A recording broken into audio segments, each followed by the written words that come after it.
Non avendo avuto la possibilità di portarvi un saluto personalmente all'interno delle aule di formazione, desidero approfittare di questo strumento per far arrivare a voi e a tutte le vostre famiglie un augurio per una Pasqua serena, che spero e mi auguro vi colga tutti in salute.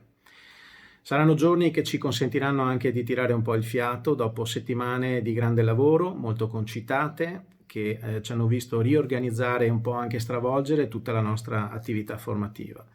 Ma non tutto il male viene per nuocere, credo che abbiamo fatto una grande esperienza, siamo riusciti veramente in brevissimo tempo a mettere in piedi e a non sospendere neanche un minuto la nostra attività e a consentire a tutti voi di poter continuare il loro percorso formativo. Quindi un grande complimento va a tutta l'organizzazione, a tutto lo staff, alla segreteria didattica e amministrativa, alla direzione, a tutto il direttivo, ma soprattutto, consentitemi di dire, a tutti voi che vi siete prestati in così poco tempo a rivoluzionare un modello ed a utilizzarne un altro senza mai interrompere per un attimo la vostra attività.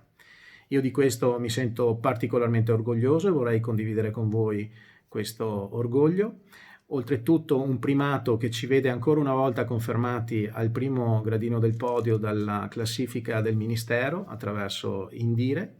che ci riconosce come primo ITS a livello nazionale per i risultati conseguiti.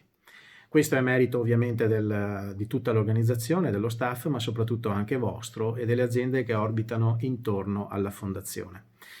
Desidero anche dirvi che il nostro lavoro non finisce, anzi continuerà con grande entusiasmo ed ottimismo anche per i prossimi mesi. Abbiamo fatto delle scelte molto importanti nelle giornate scorse. Abbiamo deciso l'acquisizione di piattaforme tecnologiche molto innovative che a breve faranno parte del vostro percorso formativo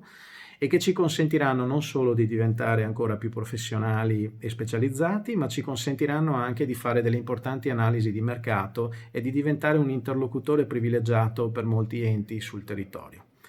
Questo è un passaggio importante, credo, e che guarda avanti anche in previsione di quella che sarà poi la nostra nuova sede, per la quale i lavori stanno continuando ad andare avanti e che mi auguro a breve, subito dopo la pausa estiva, avremo modo di conoscere tutti quanti insieme e per alcuni di voi anche di continuare le loro lezioni all'interno di questo nuovo ambiente molto innovativo.